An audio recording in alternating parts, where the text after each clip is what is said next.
Between Zach and the next speaker. Our next speaker is someone who many of you know here in Hampton Roads. She's a champion for many people in our community who might need a champion, but maybe that just need a champion to look out for them or be their friend, not necessarily hold them back or restrict them. Lynne Seagle is from Hope House, and she's hiding back there. The story that she's going to share with you today is a story that affects everybody because we are only as strong as the weakest folks in our community. When I say weak, I don't mean weak in a bad way. I mean folks who may need assistance or help, folks who may need inspiration in a different way. And if you strive forward and build your community, but you forget people that are living in it, then you really don't have community. And so she's going to talk about what it means to really create a sense of freedom and purpose, which seems to be a theme that's continued throughout the day, with some of the individuals in our community that are looking for friends, that are looking for neighbors, and that are looking to just contribute and be part of our community in a strong way. So let's give a round of applause to Miss Lynne Seagle.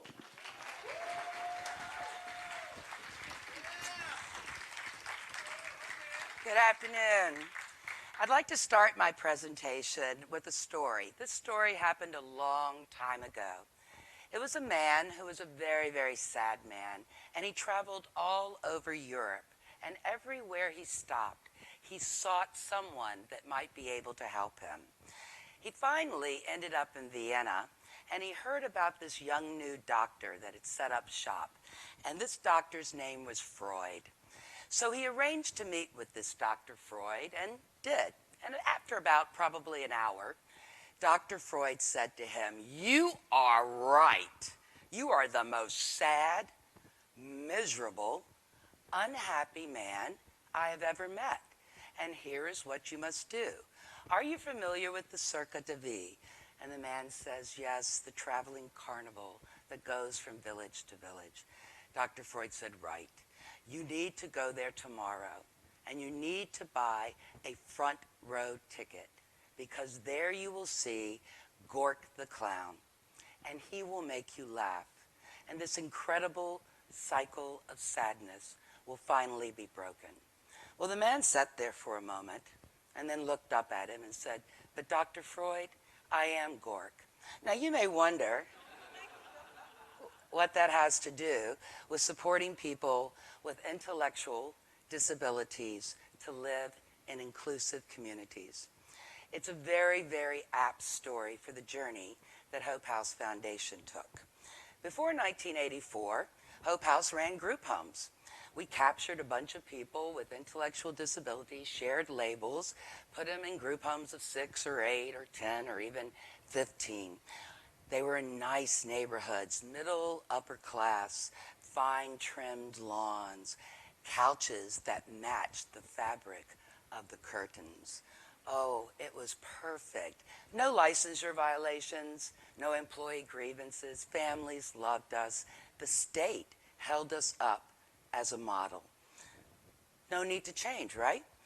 And then one day, we asked the following question to everyone in these group homes, and it was this: do you like living here? And everyone said yes. Now that was odd. You don't usually get 100 people to answer the same way to a single question. But in retrospect, what we figured out is that we had taught people with disabilities in this state very well that if you don't like where you're living, we have such worse places to go. So we changed the question only slightly, and we asked this: how do you want to live? And we got very different answers. But they fell in 3 separate categories. The first one: I want my own home. No matter how many times you tell me this is my home, it is not. I don't choose who I live with. I don't choose how it's decorated. I don't own the key. For example, how many of you are wearing eyeglasses? Just raise your hand. Oh man, I got about 5 group homes right here. Look around. Y'all are going to be roommates. What? You've got the same disability. You share the same deficit. You'll be happy. I'll get you big print newspapers. I'll get the Lions Club to come in and give you free eyeglasses. It doesn't make sense, does it? And it doesn't make sense for people with disabilities either. The second thing, I want a job. I want a way to contribute. You know, people with intellectual disabilities are the largest group in the nation that are unemployed. The desire to contribute, the desire to be significant comes from having a job or having a role that makes a difference. And the third one, I want friends. I want romance. Can I have a girlfriend? I want a boyfriend. I'd like to get married, please. I want someone to call me up and say, let's catch a movie, and they're not paid to do that with me. So many people with disabilities are lonely. We know loneliness kills more people than cigarettes. Why is it? It begs the question, why is it that so many people with developmental and intellectual disabilities go from birth to death, never meeting anyone that just thinks they're the cat's pajamas, that just blows their skirt up? It's not because people with disabilities don't have talents and gifts to give. And it's not because they are not capable of loving or being loved. So why is it? I would submit to you 2 reasons. It's how we are enculturated and the values in Western society of beauty and intellect. I mean, open up a magazine, turn on the TV. We know what beauty looks like. We get up in the morning, we do our hair, we put our makeup on, we work out at the gym. We like senior in front of our title. Oh yeah, we want that advanced degree because being brighter is better.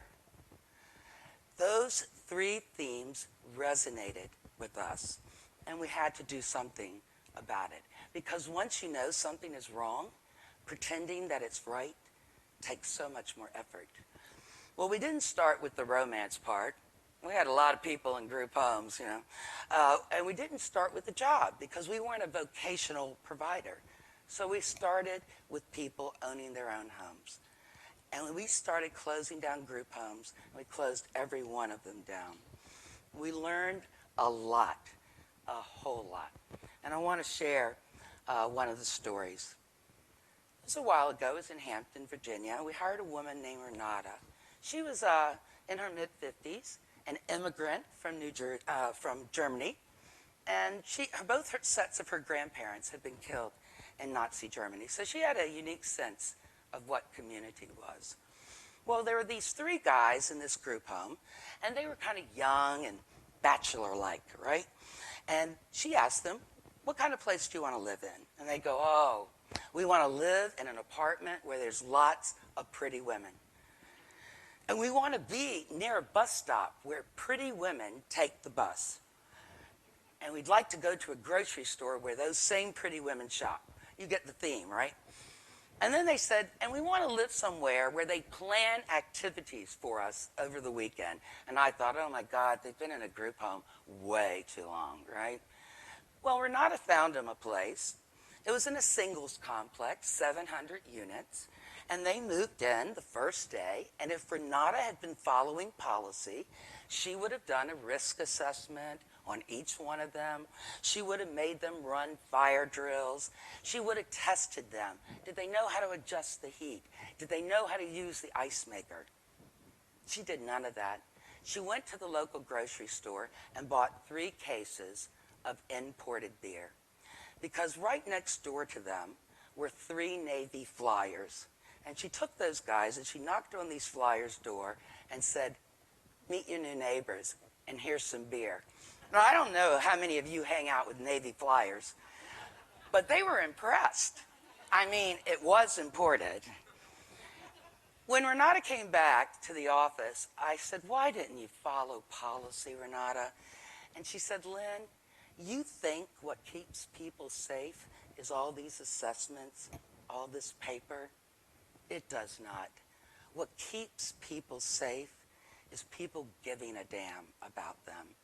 And that's what she started doing, building that relationship. The Flyers took our guys to see the F-14s. Our guys took the Flyers to the local day wasting program and showed them the envelope stuffing machine. But the big deal was the pool was going to open. And the Flyers said it was very important for them all to go together and kind of stake out their place at the pool. Because evidently, when you go to a pool, where you sit the first day is where you sit all summer long. I don't know. It's some informal rule. I'm not familiar with it. Well, the first day the pool opened, I was there, and the Flyers surprised our guys with Navy aviation glasses. And it was a weird kind of Top Gun scene when they were walking out. I mean, not only did they look so cool, but they felt cool. Now, Navy Flyers have a lot of confidence and maybe just a tad bit of arrogance, and it just spilled over our guys. Their walk was straighter, their smile brighter.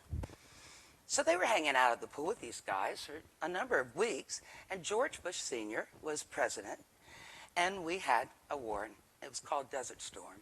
And these guys were gone in 48 hours. Well, Renata flexed right back into their life and said, hey, no problem. I have a bathing suit. I can hang out at the pool with you. And they were like, oh, no. We're just going to wait till the war's over, and our friends are back, and we'll be good. We're good. So Renata went back to that same grocery store and got a cardboard box about this tall and drew an American flag on it with not enough stripes or stars, and hung a sign that said, help the boys in Desert Storm. And she set it right outside their apartment door. It filled up the first day. I mean, all kinds of stuff. National Geographics, letters, CDs, candy, a snorkeling mask, all kinds of things.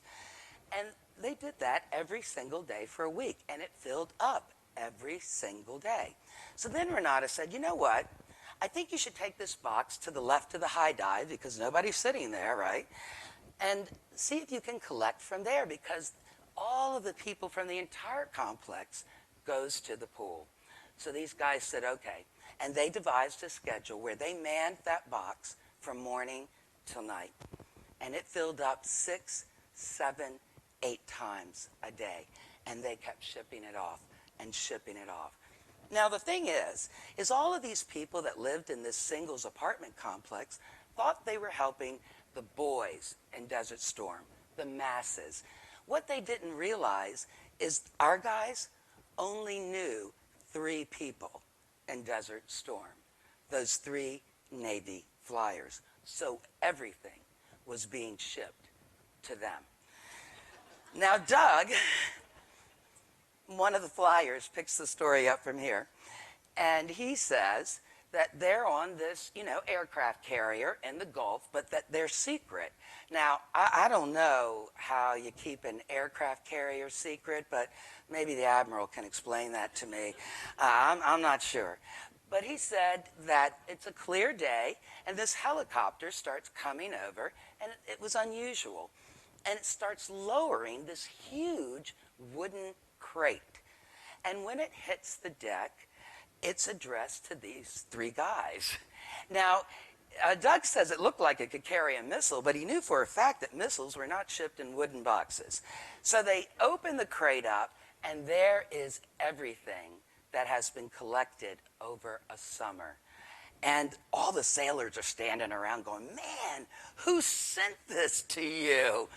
And Doug said, as inadequate as the answer was, looking at the return address, he could only say, our new neighbors.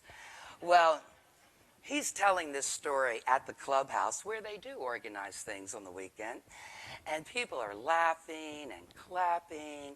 And then he makes an announcement. He says, we're being transferred, and we'll be gone at the end of the month. But we have never felt so supported and so cared for ever in our lives. So we want to pool our money together and buy you guys a house so that you don't have to pay rent anymore. Ah, then there's like tears in the room and clapping again. So one of the guys we support, who was the spokesman for the group, goes up to the podium, tells everyone, calm down. And he says, Doug, we are so appreciative of what you've offered, but we're sticking here. We're in like Flint now. And what if there's another war? We're going to be needed. So we're going to have to hang here. God bless America. I think what that story illustrates are those three themes. Home. Not home segregated and isolated, but home among us, where we belong and where people know our name. 2, having something important, having a role to contribute that has meaning. And 3, family, friends, romance. They fill in the gap, and we call it community. All 3 of those things were present in that story. Building inclusive communities, it's an art, and it's messy, and it's fraught with failure, and it gets miscommunicated, and sometimes it feels awkward or uncomfortable. But community isn't really worth having unless it includes all of us. I can ask anyone, do you want to live in an inclusive community? And they'll answer with their heart, yes. But it takes more than that.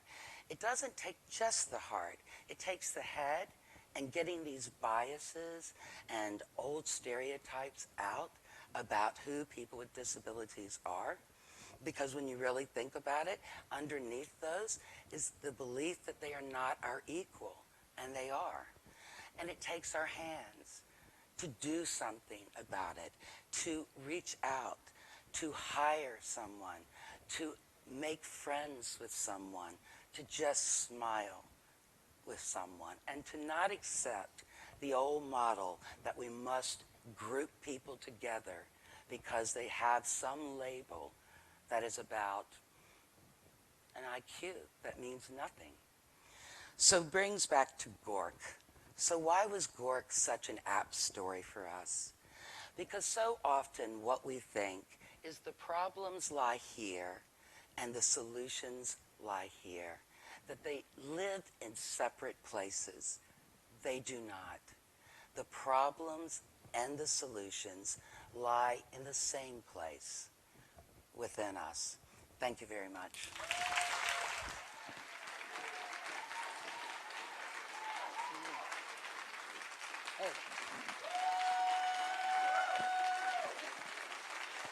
Oh, let's hear it for her, ladies and gentlemen.